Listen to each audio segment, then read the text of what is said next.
Fala pessoal, o estudo agora é sobre a Constituição Federal de 1988, no que tange ao capítulo 3, a seção 1 da educação. As provas geralmente cobram o que está escrito aqui, exatamente o texto da lei ou, neste caso, da Constituição. Ficaremos atentos aos detalhes, porém, precisamos ler isso mais uma vez. Você vai ver esse vídeo, você vai ler o texto que está disponível na plataforma e, se possível, ver o vídeo de novo, fazer atividades e ler, ler, ler. Lembre-se disso. Quanto mais você lê, mais fácil para você passar na prova. E eu quero que você passe. Vamos lá. Artigo 205. A educação, direito de todos e dever do Estado e da família, será promovida e incentivada com a colaboração da sociedade, visando ao pleno desenvolvimento da pessoa, seu preparo para o exercício da cidadania e sua qualificação para o trabalho. Então, ficaremos bem atentos aqui, ó. Qualificação para o trabalho, não é qualificação para o mercado de trabalho. Tem a ver? Tem, mas o texto constitucional diz qualificação para o trabalho. Se tiver na sua prova lá, segunda Constituição, dever do Estado, da família, e lá no finalzinho trocar para qualificação para o mercado de trabalho, você já sabe que tem algo de errado. E se não tiver as outras opções todas absurdas, você já sabe que essa está errada, tá bom? Fiquem atentos então. A educação é direito de todos, todos abrange todos, todos, todos, não importa. Todos têm direito à educação. E quem deve promover essa educação é o Estado. Neste texto, deixamos aqui claro: o Estado é poder público. Poder público pode ser a prefeita, o prefeito, pode ser o governador, a governadora, não importa. Estado, neste texto, leia-se poder público. E, claro, a responsabilidade também da família. A família tem a obrigação de mandar seus filhos para a escola. E essa educação, está deixando claro que ela é promovida e incentivada com a colaboração da sociedade. Então, temos aqui um triângulo muito bem formado entre obrigação para a educação é de Estado, é de família e é com a colaboração incentivada pela sociedade. E o que visa essa educação? O pleno, lembre-se disso, pleno desenvolvimento da pessoa, o seu preparo para o exercício da cidadania e a sua qualificação para o trabalho. Aqui, no artigo 206, a gente vai falar dos princípios. Os princípios da educação, aqui na Constituição, são cobrados em demasia nas provas. O que você precisa fazer? Infelizmente, aprendê-los, decorá-los, não importa. Precisa chegar na prova sabendo exatamente quais são os princípios que estão aqui na Constituição e também lá na LDB, quando a gente chegar no estudo da LDB. O ensino, então, será ministrado com base nos seguintes princípios, a partir de que: 1. Igualdade de condições para o acesso e permanência na escola. Não adianta ter igualdade de acesso e não ter igualdade de permanência. Esse artigo, esse inciso deixa claro que precisa ter educação especial, precisa ter modelos educacionais que todos consigam aprender e permanecer na escola. Não adianta você ter um aluno surdo se não tem um professor de Libras, entendeu? O que a Constituição quer colocar para a gente? Igualdade de condições para o acesso e não só para o acesso, também para a permanência na escola. Fique atento. O texto precisa estar assim quando se trata de princípio da educação na Constituição. Acesso e permanência. Liberdade de aprender, ensinar, pesquisar, divulgar o pensamento, a arte e o saber. Liberdade de aprender. Liberdade também de ensinar, pesquisar, divulgar o conhecimento, divulgar o pensamento, a arte, tudo isso. Outra coisa que cai muito nas provas: pluralismo de ideias. Lá eles trocam para unificação de ideias, unicidade de ideias. Não, são ideias plurais, pluralismo de ideias, e não só de ideias, deixa bem claro, ó, de concepções pedagógicas. Temos escolas confessionais com a concepção pedagógica, temos a escola pública, que deve seguir o que está na diretriz, na lei de diretriz e base, no que está aqui. Temos também as escolas comunitárias, que têm outras concepções pedagógicas, e, é claro, outro princípio, coexistência de instituições públicas e privadas de ensino. Nas provas, eles são maldosos, eles colocam assim, ó, pluralismo de ideias e concepções pedagógicas e coexistência de instituições públicas e comunitárias de ensino. Não, públicas e privadas, fique atentos. Isso aqui é um princípio. 4. Gratuidade do ensino público. Gratuidade é só no ensino público, em estabelecimentos oficiais. 5. Valorização dos profissionais da educação escolar, garantidos na forma da lei, planos de carreira, com ingresso exclusivamente por concurso público de provas e títulos. Por isso que nos concursos da educação tem esses dois aqui, ó, provas e títulos. Por quê? Está aqui na Constituição. É obrigado a ter provas e títulos aos das redes públicas. Lembrando disso. Só é obrigatório ter concurso e este na rede pública. Lembrando que os concursos públicos, eles obrigatoriamente são de provas e títulos, tá bom? E, é claro, valorização, esse plano de carreira. A gente tem um plano de carreira na educação mineira, um plano de carreira bem longínquo, vamos dizer assim, você para chegar no alto grau, num alto nível, manda anos, muitos anos, mas o plano de carreira está lá. E somente, lembrando que, segundo o texto da Constituição, o ingresso é exclusivamente, é essa palavra mesmo, exclusivamente por concurso público. Tudo fora disso, você não pode ser efetivado senão por meio de concurso público. É o que aconteceu na Lei 100, né? O que aconteceu com essa lei? Ela foi considerada inconstitucional por isso, porque não houve concurso público. Muita gente saiu prejudicada exatamente por isso. Outro princípio, gestão democrática do ensino público, na forma da lei. A gestão democrática ela é obrigatória, mas é só no ensino público. Na prova eles colocam gestão democrática do ensino público e privado na forma da lei. Não. O ensino privado não tem necessidade de gestão democrática. O ensino público, segundo a Constituição, é obrigatório. Garantia de padrão de qualidade.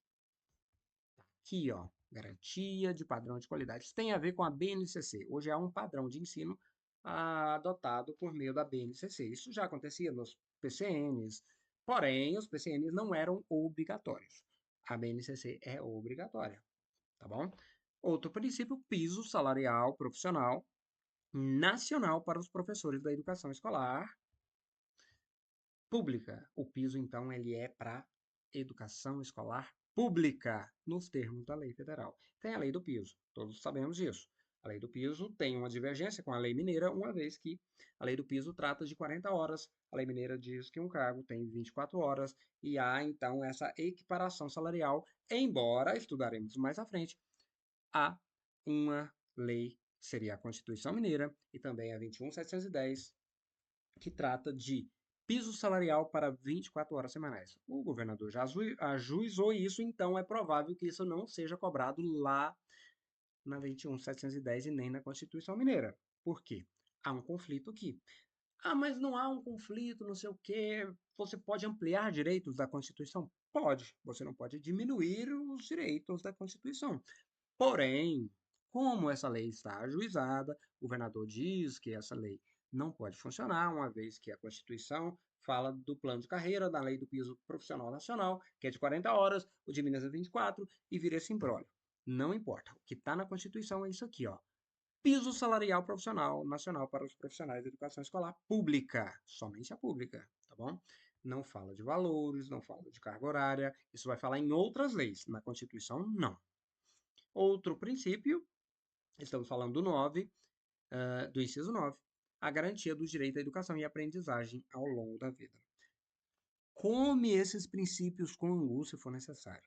Leia-os mais de 2, 3, 4 vezes, porque geralmente é muito fácil tirar questão disso aqui. Parágrafo único. A lei disporá sobre as categorias de trabalhadores considerados profissionais da educação, e sobre a fixação de prazo para a elaboração ou adequação de seus planos de carreira no âmbito da União, dos Estados, do Distrito Federal. Esse parágrafo único não cai, tá? Porque isso aqui vai estar a gente vai estudar isso em outras leis, em leis estaduais, que definirão esse plano de carreira. A gente saberá isso em breve. Aqui não. Artigo 207. Ó, aqui já não é tão cobrado, uma vez que o Estado não trabalha. Tem as universidades estaduais, sim, mas o concurso é para a rede pública da educação básica, certo? Vamos dar uma lida rápida. Você voltará a ler sobre isso, mas a gente não vai aprofundar tanto, porque cai pouco. Tá bom? Não vamos gastar energia com aquilo que cai pouco nas questões. Pode acontecer? Claro que pode, por isso eu estou dizendo, leia, se for o caso, umas 2 vezes isso aqui. Mas não fique louco, tá bom? Vamos voltar aqui, artigo 207. As universidades gozam de autonomia didático-científica, administrativa e de gestão financeira e patrimonial, e obedecerão ao princípio da indissociabilidade entre ensino, pesquisa e extensão. Então, isso aqui, ó, já trata das universidades em nível federal, estadual e, em alguns casos, até municipal, não importa. Só que, como cai pouco, a gente não vai falar tanto. Só lembre-se disso. Todas as universidades têm uma certa autonomia. A palavra é autonomia, não independência. E que autonomia de fazer o quê? Elas podem ter o seu próprio, a sua própria gestão administrativa, gestão didática científica e gestão financeira e patrimonial daquele prédio.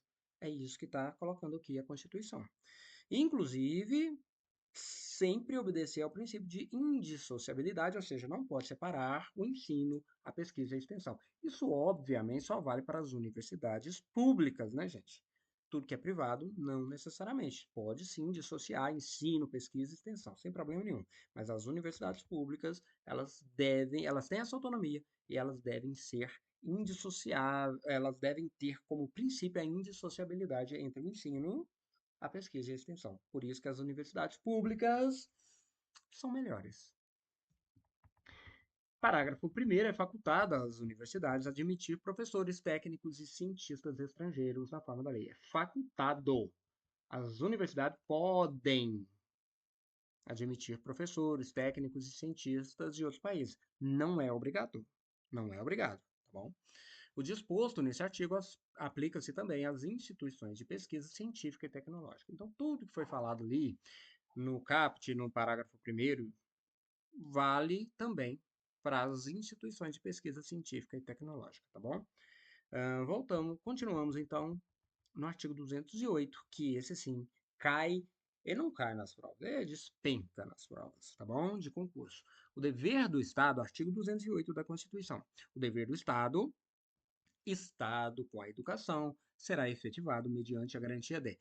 Lembra que eu falei lá no início? Ou se eu não falei, estou falando agora. O Estado não é o Estado de Minas Gerais, não, tá? O dever do poder público em geral. Leia-se Estado em maiúsculo aqui como poder público. Pode ser o presidente, pode ser o prefeito, pode ser o governador, a presidente, a prefeita, a governadora, não importa. O Estado é o poder público. Então, todos esses entes, né, federados têm o dever com a educação. E esse dever será efetivado mediante a garantia de. Então, o que, que eles devem garantir? Educação básica obrigatória e gratuita dos 4 aos 17 anos. Fique atento a números. A educação básica, presta atenção, vou destacar aqui, ó. Obrigatória e gratuita. Tem diferença, professor? Como assim? Eu não entendi. Ó, tem 2 tipos de educação básica. Educação básica gratuita e tem a obrigatória e gratuita. Essa obrigatória e gratuita começa nos 4 anos de idade e vai até os 17 anos de idade, tá bom? Obrigatória e gratuita, eu vou destacar aqui também, não custa nada, né? Vai dos 4 aos 17 anos. E é assegurada, inclusive, a sua oferta gratuita. Agora já não tem a palavra obrigatória, tá vendo? Assegurada, inclusive, a oferta gratuita para todos os que a ela não tiveram acesso na idade própria. É o famoso EJA. EJA é direito de todos, tá bom? É obrigatório? Não, porque obrigatório é só dos 4 aos 17 anos de idade, tá bom? Inciso 2, desculpa, progressiva universalização do ensino médio gratuito. Isso aqui já chegamos a esse ponto, né, pessoal? Isso aqui foi uma emenda constitucional de 1996, só que essa emenda já foi alcançada. Hoje é obrigatório ter oferta de ensino médio gratuito. Hoje é obrigatório, tá bom? Isso aqui pode até cair. Isso aqui está defasado, ó. Já chegamos no nível de que o ensino médio ele é gratuito e obrigatório. Por isso que está dizendo aqui, ó, dos 4 aos 17. 17 anos, aluno do ensino médio. 3. Atendimento educacional especializado aos portadores de deficiência, preferencialmente na rede regular de ensino. Esse texto é antigo, né, gente? É de 1988. Lembramos que hoje já não se usa essa nomenclatura de portador de deficiência. Hoje se fala pessoas com deficiência, crianças com deficiência. Mas, como o texto é antigo, na época se falava portadores de deficiência, tá bom? Quando a gente for estudar lá sobre o Estatuto da Pessoa com Deficiência, vocês vão ver que isso aqui é uma nomenclatura antiga, mas está aqui até hoje. Não se muda um texto da Constituição sem uma emenda, né, pessoal? E uma emenda constitucional é um pouquinho mais complicado. Inciso 4, a educação infantil em creche, pré-escola, as crianças até 5 anos de idade. Olha só, vamos aqui. Educação infantil é do 0 aos 5 anos de idade. Creche é do 0 aos 3 anos de idade. Pré-escola é 4 e 5 anos de idade, tá bom? Tudo que passou disso saiu da educação infantil e foi para o ensino fundamental. É obrigatório ter, tá bom? Obrigatório ter. Segundo texto novo, segunda emenda constitucional de 2009, que é essa aqui do inciso 1º, do inciso 1 aqui, a gente sabe que hoje é obrigatório dos 4 aos 17. As coisas foram mudando ao longo dos anos. Por isso que está aqui, ó, educação infantil e pré-escola, as crianças até 5 anos de idade. É obrigatório ter. Hoje, a partir dos 4 anos, tem que ter vaga para todas as crianças. Todas. A partir dos 4 anos. Essa é a fase da educação básica obrigatória. E de 0 a 3 anos tem que ter vaga. Mas não é obrigatório, então geralmente não tem vaga para todos. Continuamos então para o 5. Acesso aos níveis mais elevados do ensino, da pesquisa e da criação artística segundo a capacidade de cada um. Vocês estão vendo aqui? Tem que ter acesso a esses níveis mais elevados. Por meio de quais instituições? Então, por meio das universidades. Tem lá a vaga. É universal? Lógico que não. Universal é só a educação básica dos 4 aos 17. A partir disso é de acordo com a capacidade de cada um. É o que está escrito aqui, tá bom? Como se consegue essas vagas? Por meio do Enem, por meio de bolsas, por meio de vestibulares. A oferta está lá, o acesso está lá. Basta você demonstrar uma capacidade naquele ramo. Que ramo? Pode ser da pesquisa, pode ser da criação artística. Isso aí é muito particular. Não importa. Mas o que importa aqui é dizer que não é universal, não é para todos. Inciso 6. Oferta do ensino noturno regular adequado às condições do educando. Tem que ter, o Estado tem que fornecer o noturno regular. Isso, obviamente, que o noturno regular ela tem uma flexibilidade maior, porque está dizendo aqui na Constituição, ó, adequado às condições do educando. Ele é um educando trabalhador, ele tem, então há essa flexibilidade no noturno, mas é obrigatório ter, segundo a Constituição. Tem que ter oferta. 7. Atendimento ao educando em todas as etapas da educação básica por meio de programas suplementares. Fique atento a essas palavras, porque a prova pode trocar suplementar por complementar. Lembre-se disso. O Estado precisa dar atendimento ao educando, garantir esse atendimento ao educando em todas as etapas da educação básica. Quais são etapas da educação básica, professor? Estamos falando da educação infantil, do ensino fundamental e do ensino médio. São as 3 etapas da educação básica. E precisa ter esse atendimento ao educando com programas suplementares de material didático escolar, de transporte, de alimentação e assistência à saúde. Parágrafo 1º, o acesso ao ensino obrigatório e gratuito, lembra qual é o ensino obrigatório e gratuito? É aquele dos 4 aos 17 anos de idade. É direito público subjetivo, fique atento. Na prova, eles trocam esse subjetivo por objetivo. Lembre-se disso. O acesso ao ensino obrigatório e gratuito é direito público subjetivo. Subjetivo. Por que subjetivo? Porque é inerente, é um direito. Isso já está lá na. Isso veio de 1948, lá na Carta Universal, né, na Declaração Universal dos Direitos Humanos. É um direito, você nasce com esse direito. É um direito da sociedade. Parágrafo 2º. Não oferecimento do ensino obrigatório pelo poder público ou a sua oferta irregular importa na responsabilidade da autoridade competente. Então, se um prefeito ou uma prefeita, um governador, uma governadora, um presidente ou uma presidente não oferecer dentro das necessidades de uma determinada localidade.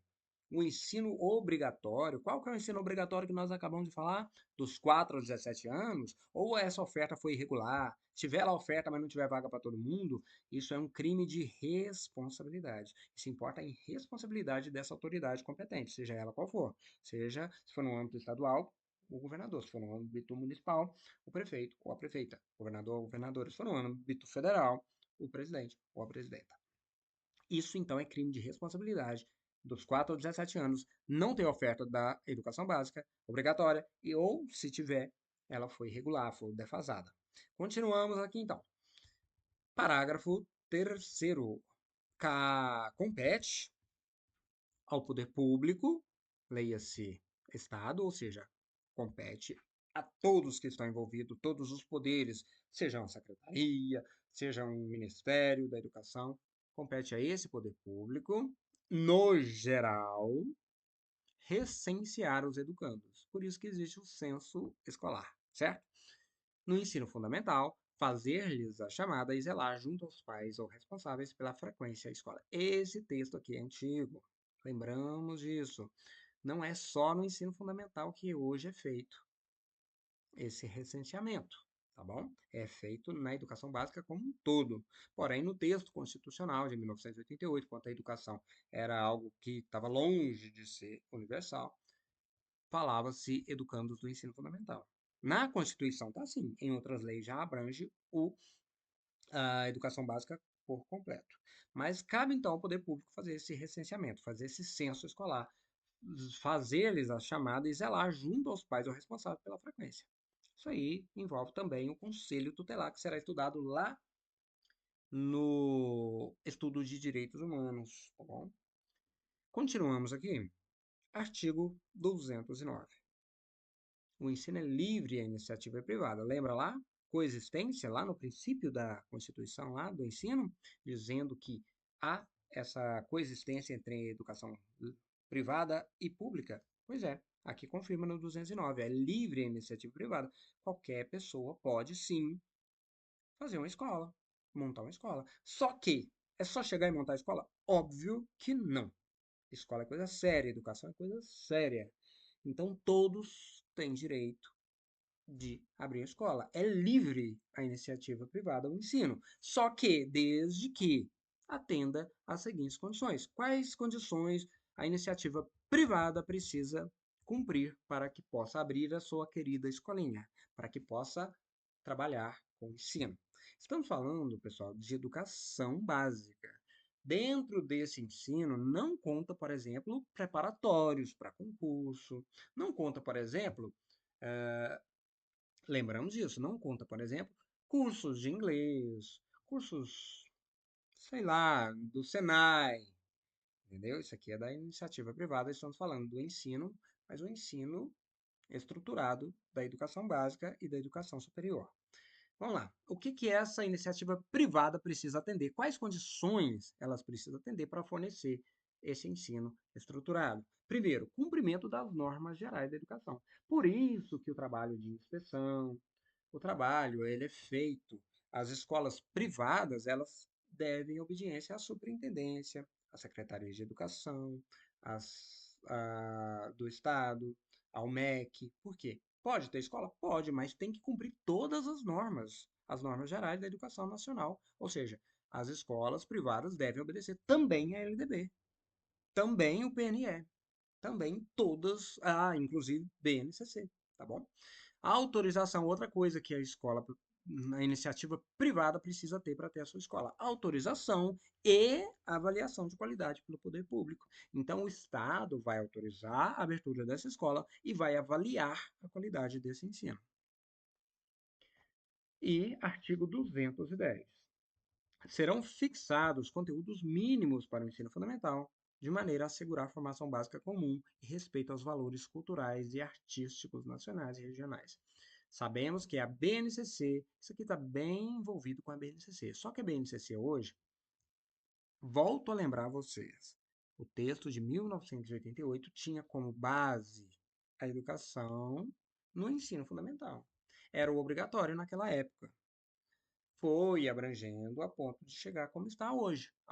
Desde 2009, a gente sabe que é obrigatório a educação básica como um todo, dos 4 aos 17 anos. Mas até então, ó, esses conteúdos mínimos, que é o que está na BNCC, que é para todo mundo dos 4 aos 17 anos hoje, inclusive da educação infantil, embora não seja obrigatório o ensino infantil para todo mundo, mas a BNCC pega da educação infantil até o ensino médio. Quando falava que serão fixados conteúdos mínimos para o ensino fundamental, de maneira a assegurar a formação básica comum, na época falava só do ensino fundamental. Hoje é tudo. Hoje esses conteúdos mínimos, esses conteúdos, na verdade, estão ali disponíveis em toda a educação básica, para garantir essa formação básica e esse respeito aos valores culturais e artísticos nacionais e regionais. Então, fique atento, meus queridos alunos. Quando a questão for de Constituição, ouve bem o que eu estou te falando, isso é importante. Quando a questão falar, à luz da Constituição Federal de 1988, precisa-se ter. Aí vem esse texto: serão fixados conteúdos mínimos para o ensino fundamental. Aí você vai pensar, você não é um robô, você não está programado para responder só uma coisa. Você vai pensar, realmente, na Constituição fala dos conteúdos mínimos para o ensino fundamental. Então tá ok, segundo a Constituição tá assim mesmo. Aí se falar, segundo a LDB, não, a LDB já fala. Conteúdos mínimos fixados para a educação básica, como um todo. Temos que saber diferenciar um texto do outro. Um é muito mais antigo do que o outro. A LDB ela sofre constantes modificações e vem desde 1996. A Constituição, por ser um texto muito mais rígido, a sua mudança é muito mais difícil, há esses penduricalhos antigos aqui ainda no texto, tá bom? Continuamos. Parágrafo 1º do artigo 210. O ensino religioso, isso aqui não mudou não, tá? Isso aqui continua igualzinho, desde a época até hoje. O ensino religioso é de matrícula facultativa, não é obrigatória. Fica atento, lá na prova eles colocam ensino religioso de matrícula obrigatória. Não é obrigatória, é facultativa. Constituirá a disciplina dos horários normais. O ensino religioso ele está no horário normais das escolas públicas. É o que a gente vê aí, né, pessoal? É o que a gente vê. Tá lá os horários com ensino religioso. Porém, a matrícula do aluno é facultativa, não é obrigatória, tá bom? Não é obrigatória matricular o aluno no ensino religioso. Porém, é obrigatório ter o ensino religioso. Em quais escolas? Somente nas escolas públicas. Só é obrigatório o ensino religioso nas escolas públicas. Tem que ter. Nas escolas públicas, tem que ter, repito. Porém, a matrícula é facultativa. Se o aluno não quiser matricular no ensino religioso, ele não é obrigado. E é claro que, obviamente, isso aí todo mundo já sabe, é só no ensino fundamental. Ensino religioso é só no ensino fundamental, do sexto ao nono. É aí que está a obrigatoriedade. Aí eu pergunto para você, caiu na prova lá, o ensino religioso é de matrícula facultativa e constituirá a disciplina dos horários alternativos das escolas públicas. Pé, tá errado. É dos horários normais. É matrícula obrigatória? Não, é matrícula facultativa. É no ensino fundamental e médio? Não, é só no fundamental que é obrigatório ter a oferta. Lembrando que escolas privadas, então, não precisa ter. Não é obrigatório ter. E lembrando que vamos para o parágrafo 2º para eu falar um pouquinho mais disso. O ensino fundamental regular será ministrada em língua portuguesa. Não, não é aqui não. A gente vai falar disso lá na frente. Eu já... Não, vou falar agora do ensino religioso. Peraí. Estamos ainda no parágrafo 1º. A gente vai falar disso lá na LDB, mas eu já vou dar uma canja aqui para vocês. O ensino religioso nas escolas privadas, ele pode ser aquilo que a gente chama de ensino religioso que tem proselitismo religioso, sem problema. Por isso existe escolas religiosas, de denominações religiosas. Existe escola católica, presbiteriana, existem escolas, essas escolas são chamadas de escolas confessionais. E lá dentro dessas escolas que são privadas, pode sim se ensinar educação, ensino religioso voltado para aquela religião. Uma escola católica pode ensinar dentro daquela escola que é privada, que não é obrigatório ter ensino religioso, mas tem, e se tiver, ela pode ensinar coisas ali relacionadas aos dogmas da religião católica. Presbiteriana, a mesma coisa, de outra religião que seja, a mesma coisa. Agora, a pública pode? Nem pensar. Segundo os regramentos, o ensino religioso, que é de matrícula facultativa, que é obrigatório ter nos horários normais das escolas públicas de ensino fundamental, não pode ter proselitismo religioso. Ele vai ensinar voltado para todas as religiões. O ensino dessa escola não vai privilegiar uma religião em detrimento de outra. Então, tem uma matriz que vai trabalhar o estudo das religiões no geral. Parágrafo 2º. O ensino fundamental, esse ensino fundamental regular, será ministrado em língua portuguesa. Precisa, tá? Não importa. No Brasil, o ensino precisa ser ensinado em língua portuguesa, assegurada somente, aí é uma exceção, às comunidades indígenas, também a utilização de suas línguas maternas e processos próprios de aprendizagem. Vem aqui comigo. O ensino fundamental, então, em todo o território nacional, precisa ser ensinado em língua. O ensino fundamental precisa ser trabalhado, ministrado em língua portuguesa. Só há uma exceção, que são as línguas maternas de determinados povos, que podem também, povos indígenas, comunidades indígenas, que podem também, fique atento nisso, vou destacar, usar as suas línguas maternas. Significa que eles podem ensinar somente pelas suas línguas maternas? Não. Eles podem sim. Esses povos, essas comunidades indígenas, elas podem sim utilizar as suas línguas maternas, mas não só elas. Elas têm que usar o português e podem, é facultado a elas o uso das suas línguas maternas e também processos próprios de aprendizagem. Agora, em nenhuma outra circunstância, o ensino fundamental, e neste caso, lembrando que o texto é antigo, estou falando da educação básica como um todo, embora aqui na Constituição está falando do ensino fundamental, ok, precisa ser sempre em língua portuguesa. Somente no caso das comunidades indígenas que há essa possibilidade também de usar as suas línguas maternas e os seus processos próprios de aprendizagem. Artigo 211. A União, os estados, o Distrito Federal e os municípios organizarão em regime de colaboração. Isso aqui é importante. A educação no Brasil, ela é organizada em regime de colaboração, mas cada ente organiza o seu. Cada ente organiza o seu. Cada prefeitura organiza o seu sistema de ensino, a sua educação, mas não sozinha.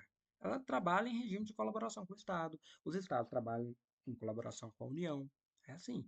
Embora cada um tenha a sua autonomia dentro. Autonomia, lembrando disso, não é soberania, não pode fazer tudo o que quer. Tem as leis gerais que precisam ser obedecidas, mas cada ente pode sim organizar em regime de colaboração, não esqueça disso, sempre em regime de colaboração, os seus sistemas de ensino. Parágrafo. Vamos dar uma parada aqui. Já temos 35 minutos de aula. Dá aquela descansada, alonga um pouquinho o seu corpo. Se for o caso, toma água e já já a gente volta.